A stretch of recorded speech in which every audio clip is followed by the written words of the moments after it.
Right now, you probably have multiple AA subscriptions.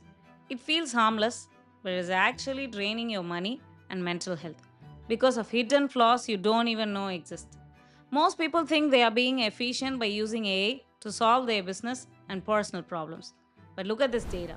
79% of enterprises overspent on AA in the past 12 months. So, if you want to become smarter than 98% of people using AA, then you need to know what neuroscience research says about how we make decisions around technology. Here are the frameworks you need to know to spend less and get more. Number one, the sunk cost fallacy.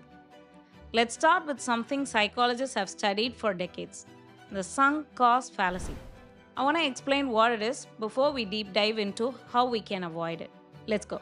Once we have invested time, money, or effort into something, it becomes harder to let it go, even when letting it go would be the rational choice. You've probably seen this outside of AA. People finish books they aren't enjoying because they are already halfway through.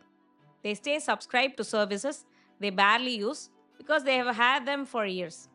AI tools are no different. You might be paying for a premium plan that you only use occasionally.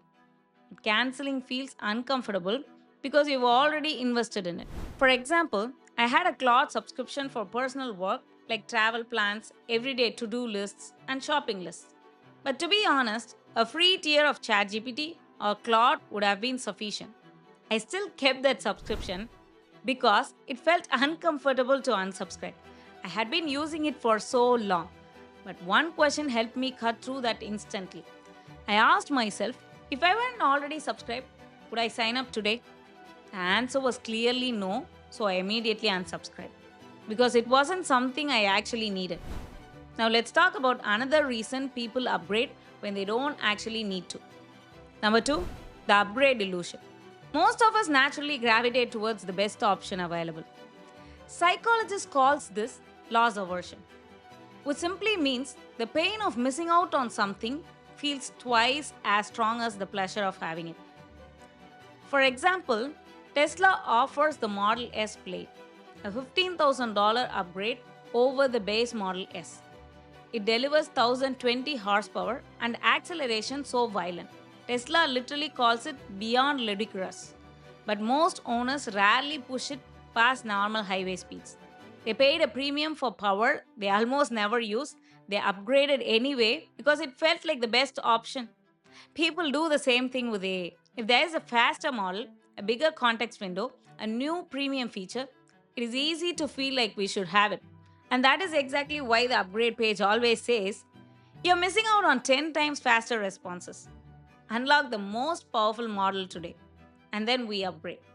But research shows that for 80% of everyday tasks, the results produced by a cheaper model and an expensive model have no significant difference. So, before upgrading to the most expensive model, try running your entire workflow on the cheaper version first. If it produces the results you need, skip the upgrade. The next one surprised me because it is less about money and more about habits. Number three, the cognitive offload spiral. Before we go deeper into this topic, you need to know what the American Psychological Association found in April 2026. The more you rely on AI, the more you feel like you need it. It is called cognitive offloading. You give more tasks to AI, and your brain gradually gets used to not doing them. All of a sudden, you feel like you can't function without it. And that is often when we start treating subscription as mandatory.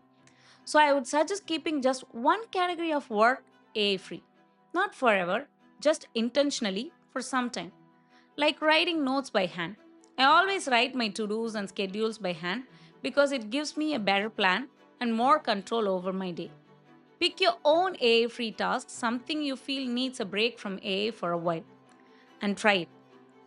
That keeps your brain in the loop and makes AI optional, not addictive. So, those are the three biases your brain runs. Now, here are the two systems that work best for me. Number four, the subscription audit framework. Most people have no idea how many AA subscriptions they are paying for. Here is a 15-minute monthly AA audit. Step 1. List every AI tool you pay for: ChatGPT, Claude, Perplexity, Midjourney, Gemini, Cursor, Kling, Artlist, whatever you have. Write all of them down. Step 2. Next to each one, write how often you use it: daily, weekly, monthly, or almost never. Step 3. For each almost never, cancel the subscription today. Don't worry, you can always resubscribe. Step 4. For the ones you keep, you are on the right tier. Most people are on one tier higher than they actually need. Downgrade and test for 30 days. See if you really need the higher tier or if you're happy where you are. One study found that developers using AI spend between $150 to $400 a month on AI tools during active work. Most of them couldn't name every tool they were paying for. So that's the audit. But here's the actual strategy, the system that keeps your AI spend under control permanently. Number 5, the 3-tier AI stack strategy. Here's the exact system.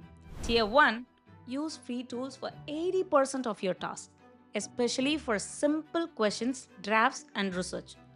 For these tasks, use Claude free, Google AI, or ChatGPT free. Most daily tasks can be handled with these free tools. Tier 2, one paid subscription for deep work.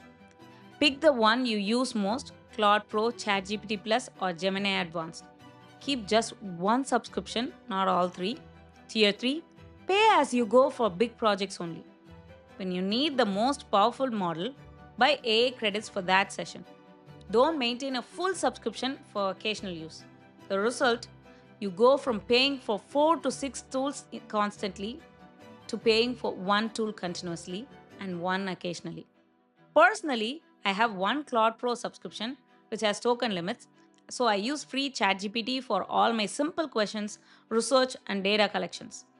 I save my tokens for the most important work that needs the paid tier. This gives me enough bandwidth to work efficiently within the paid plan. Now, to know exactly what tokens are and how you can use fewer of them, watch this video.